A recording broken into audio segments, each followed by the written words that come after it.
Hey guys, it's June 5, 2025. So before anything else, a quick shout out to my sister. It's her birthday today, so happy birthday, Ati. We're back with another vlog. This time we'll be going back to Tokyo, Japan. I know we've been there last Feb lang, no? But this is a very spontaneous trip.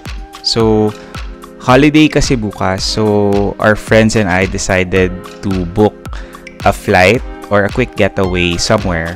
So upon checking yung mga flight ticket prices, ganyan, hotels, and yung location, so we've decided to go back to Japan. So why not go back to Japan, diba? So last time naman sobrang nabitin din naman tayo when we went there. So we'll be flying via AirAsia. Our flight leaves at 3:55 AM. So magga-grab na lang ako nito papunta ng NAIA Terminal 3 and I'll show you the process later. So tara, let's go!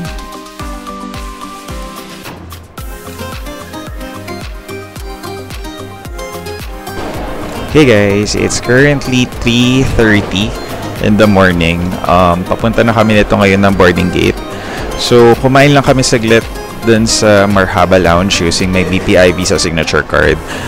So, yun, kain konti and dun medyo tumambay kasi nga sabang inaantok na kami. Kanina sa immigration wala namang pila, so mabilis naman siya kasi nga maaga yung schedule namin, so walang tao. So, pupunta kami nito ngayon ng boarding gate, so tara, let's go!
Hey guys, so nandito na kami ngayon sa Keisei Skyliner train.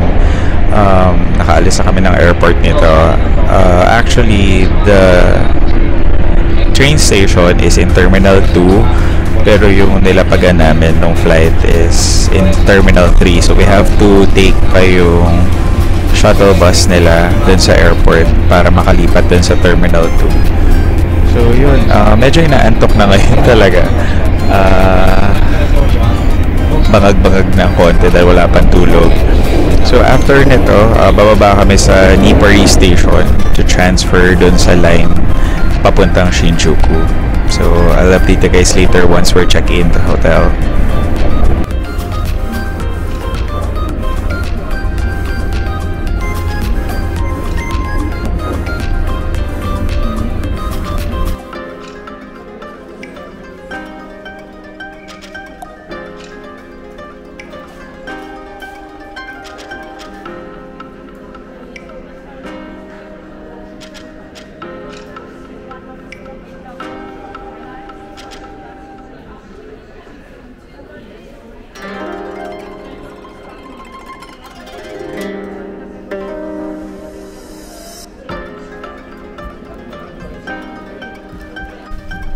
Hey guys, nandito na tayo ngayon sa Hotel Gracery here in Shinjuku. Yan, so ito yung hallway ng Hotel Gracery. Tapos, anong room ba natin? 1116. So ito. 1116. Okay. Tapos yung keycard niya ang cool. Parang dahil nga Godzilla or mga film related. So, para siyang cool. Yan! Hey guys, so naka-check-in na tayo dito ngayon sa Hotel Gracery here in Shinjuku. So, quick room tour ng kwarto namin. Pakita ko sa inyo. So, yan yung door. Saan tayo nang galing. Tapos, I think this is the bathroom. Okay. So, yan. As usual, may Japanese bidet siya. Malinis naman. Tapos, parang may mini tub dyan for shower. Yan. So, as expected naman for Japanese hotel talaga, maliliit lang siya. Tapos, may konting foyer ka dito. May TV. Uy, and may pa-couch pa kahit paano at least. And the bed. Tapos yan, Shinjuku. Okay, so we booked this hotel via Agoda lang. I-link ko na lang below kung saan namin siya na-book. So, gutom na ako and antok na ako. So, we'll go ahead and dig na. Hey guys, so quick story time muna tayo. So yun nga, yung flight namin umalis ng Manila kanina ng 4:30 in the morning. Sobrang maturbulent kanina. So may video ako kanina, 'di ba? So sobrang nagsisigawan na yung mga tao, ganyan. So cloudy daw kasi sabi nung captain, nung pilot. Anyways, so pagdating ng airport, ng Narita Airport, sa Terminal 3 kami bumaba. So medyo luma siya. Like, hindi siya yung usual na parang paglabas mo ng plane, airport na kagad, parang we have to walk outside pa, ganyan. Although, covered naman. Tapos, yun, parang the usual, parang pagkadating mo ng airport, hahanapan ka ng QR code. So, yun yung Japan Web. So, papakita ko na lang dito siguro or bibigay ko yung link below kung paano siya i-accomplish. So, simple lang naman siya. You can accomplish it parang up to 36 hours before your flight. Parang ganun. So, it will save you a lot of hassle kapag ka nasa airport ka na. Kasi pag hindi mo siya ginawa beforehand, you have to fill out manual forms. And dalawang magkaibang forms pa yung fill outan mo. Unlike pagka yun, yung the same QR code lang yung ipapakita mo dun sa immigration officer tsaka dun sa customs. So, yun, after nun, dahil nga nasa Terminal 3 kami, we have to ride a shuttle bus papunta ng Terminal 2 para makarating dun sa Skyline train station para makarating dito sa Tokyo. Free naman yung shuttle bus, syempre. Tapos, pagdating dun sa Terminal 2, madali namang makita yung train station. So, may mga directions naman. So, nasa first basement siya. Tapos, parang since we booked our tickets via Klook, we just scanned the QR code dun sa mismong machine sa station. So, madali naman siya. Very, tawag dito, easy to understand naman yung mga instructions kung paano mo makukuha yung ticket. Tapos, pagkasakay namin ng train, parang around 30 minutes, nakarating kami dun sa Nippori Station.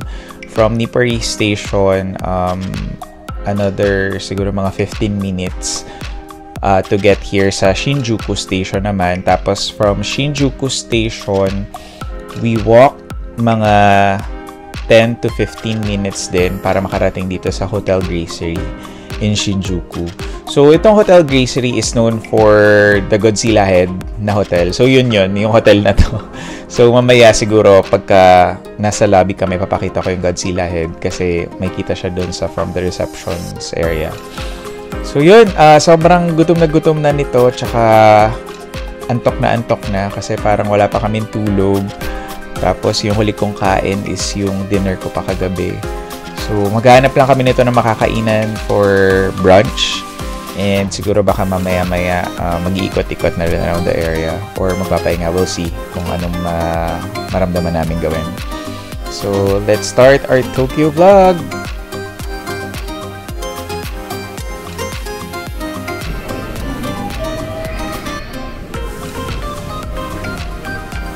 So, meron pa sila dito yung mga naging Godzilla na movies through the years. Parang wala akong alam dyan.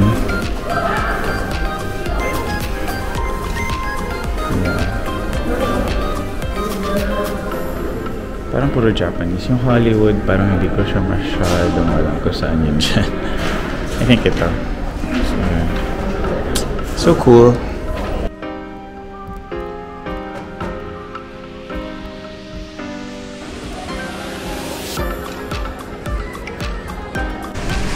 Hey guys, so dito na kami magbabrunch sa baba lang ng Hotel Gracery. So parang meron kasi dito siyang mall sa baba. So marami na rin kainan dito. May mga KFC, may mga sushi place, ganyan. So dito kami sa may parang ramen salt place. Pakita ko sa inyo yung lugar. So yung usual siya na parang mag-i-input ka ng order mo dun sa parang may machine sa entrance, ganyan.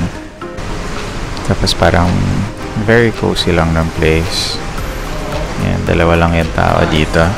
And so, andito na yung order ko. So, sea salt, basta salt base yung ramen niya. Tapos with seasoned eggs. So, let's try it. Let's try it.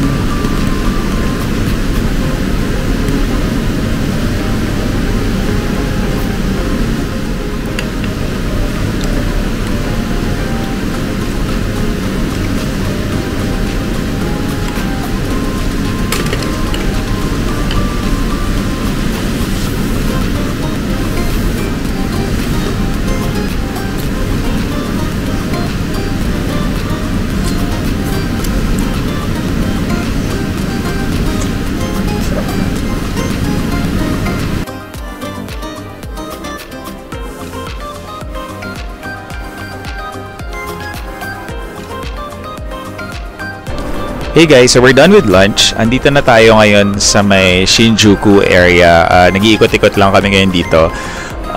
Papunta kami nito ngayon sa Starbucks para bumili ng kape. Kasi sobrang antok lang kami ngayon. Para at least hindi naman kami masayang yung araw na matulog lang kami. So maglalakad-lakad na kami nito ngayon. So pakita ko sa inyo area. So yan. So we're going to that Starbucks branch. Mainit ngayon dito. Parang temperature is around 25, mga ganon. Kaya sobrang mainit. Malayo siya dun sa nagpunta kami nung Feb na winter. So ngayon nakakapanibago sa init. Pero okay pa rin naman yung init. Di naman yung level na papawisan ka. So pakita ko sa inyo kung ano yung order namin sa Starbucks. Cafe mismo. Grande.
Hey guys, so andito tayo ngayon sa GU. So, nagtitingin lang kami dito ngayon. Marami kasing mura dito. Para siyang sister company ng Uniqlo. Tapos, Japanese style yung mga damit niya, kaya maganda. O, diba? Parang kakaiba talaga siya. Ano pa ba? Magkano to? 1,990 yen. So, mga less than 1,000 pesos. Okay na rin.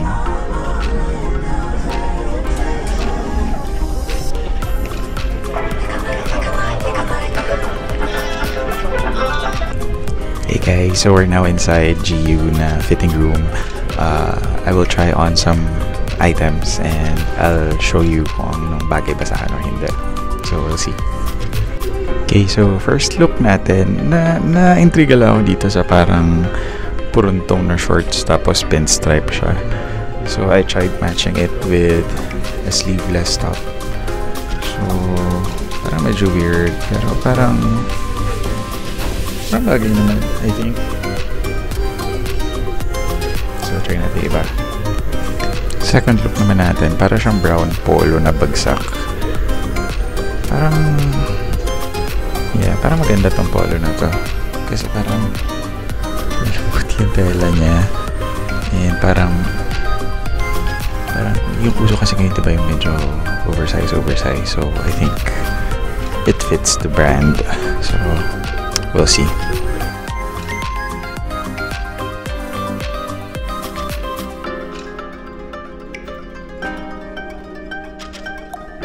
So ito naman yung next look. Parang black na polo siya na oversized din. Tapos fatigue na pants na medyo loose. Ganda siya. Now, what do you guys think?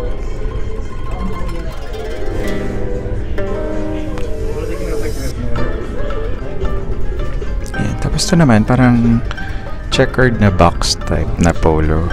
So medyo maiksi siya. Tataas yung kamay ko, tumataas na rin siya.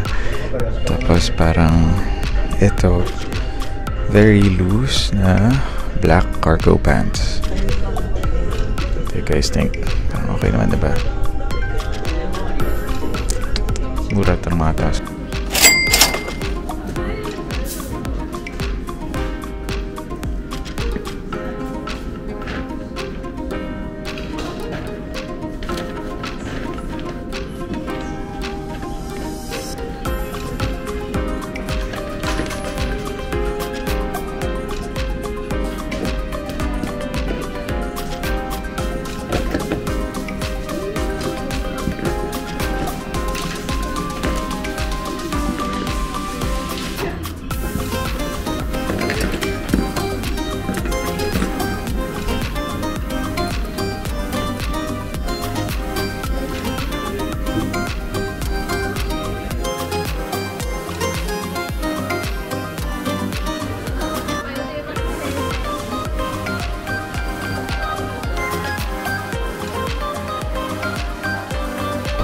Hey guys, so kakatapos lang natin mag-shopping sa GU tsaka sa Big Camera. So, magkano ba ginabot ng ginastos ko? 15,000 yen. Tapos bumili lang ako ng hard drive sa Big Camera. Okay naman. I know day one pa lang nag-shopping na. Pero kasi para at least, hindi na namin siya iisipin pa. Tapos na siya. And the coming days, siguro, para mga shopping na lang sa Donkey, ganyan. So, naglalakad lang kami nito pabalik ng hotel dito sa Shinjuku. Pakita ko sa inyo yung nilalakaran namin. Yan. So, ito yung sa may... Hindi to sa Shibuya na tawiran. Sa may Shinjuku lang to. So, medyo marami lang tao. Kasi nga, uwian na from office. Yan. So, yan. May Gucci dito.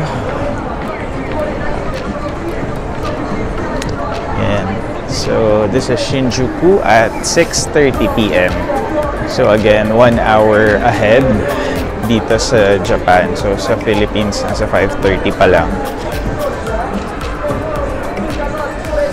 Ay, nakakapagod kasi wala pa akong tulog. So, maaga kaming mag-e-end for today para makabawi ng tulog kahit pa paano. Ay, ganda ng building na to. Ano yun? Mood Hall Eco. Hindi ko sure ano yun. Yeah, very chill lang. Tapos nakita niyo yung mga tao. Pag nakastop talaga, walang tumatawid. So, that's discipline right there. Tapos, ito yung billboard dyan sa may taas. Yan yung may malaking pusa. Yan, dyan. So, very famous yan dito.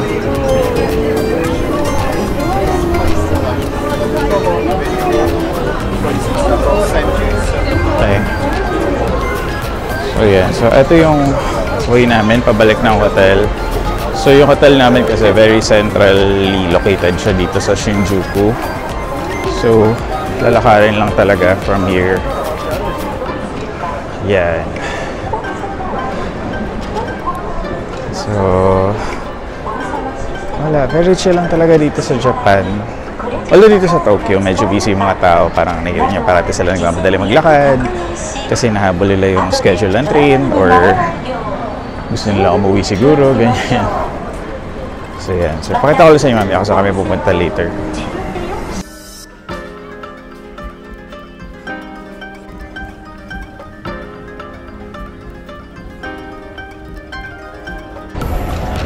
Hey guys, so bumaba na kami nito from the hotel. Naghahanap kami ng place for dinner. So, parang lahat naman kasi dito masarap. So, kahit saan naman. So, itatry namin dito sa yan, Kamukura soup with noodles.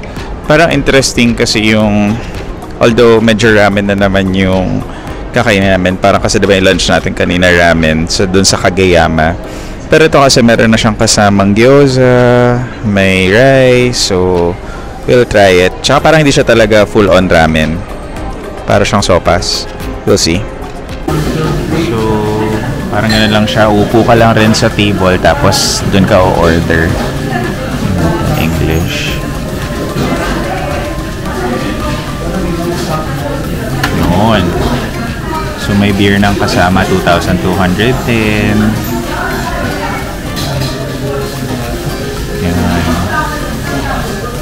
Very interesting. So, mga ano siya. Oh, ito may mga 500, less than 1,000 yen din. Yung walang ramen.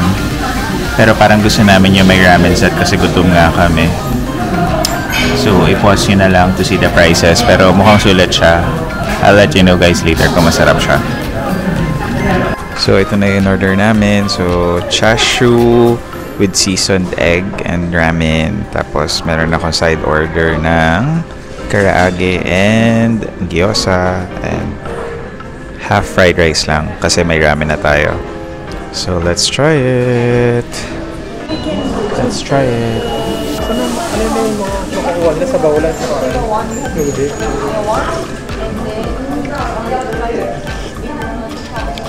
Masarap siya kasi yung sabaw niya hindi malapot na yung usual na ramen and malasa siya.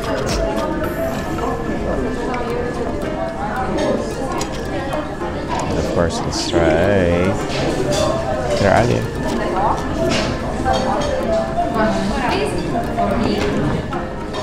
Sarap ng halo. Okay dito. Yan, aftermath. Ubus. Sobrang sarap niya. Like, well recommended ko siya. And nagpapasarap ito eh. Parang scallion na pickled. Super sarap niya. Parang it adds flavor sa ramen tsaka dun sa chicken karaage. So yeah. Sarap, Kamakura. Hey guys, good evening. So we're back here in the hotel. Kakagaling lang namin ito mag-dinner kanina dun nga sa Kamukura. So sobrang sarap ng pagkain dun. Well recommended siya for me. So favorite ko na siya dito sa Tokyo or sa Shinjuku. So yun, after namin mag-dinner, dumaan lang kami ng Lawson kanina to buy some stuff. So ito yung mga napamili ko. Yan. So, for dessert, I bought Yukimi Daifuku. So, parang yan yung mochi na may ice cream sa loob. So, masarap yan. Tapos, ito yung Pilkul 400. So, ito yung lasang Yakult siya na drink. So, for digestion. Kasi parang kailangan ko ng fiber or anything. Yan. So, yan yung mga binili natin for dessert. So yun, I guess we'll end day 1 today muna. Magpapahinga na muna kami nito kasi sobrang wala pa kaming tulog as seen in the vlog. Sobrang inaantok na ako. Tsaka kailangan makarecover from all that happened today sa pagod, sa pagbabiyahe, sa paglalakad, ganyan. So, step count check pala. Nasa 15,100 steps ako for today. So, let's see tomorrow kung ilan. So, yun na muna guys. I'll end the vlog for tonight and I'll see you tomorrow. Bye!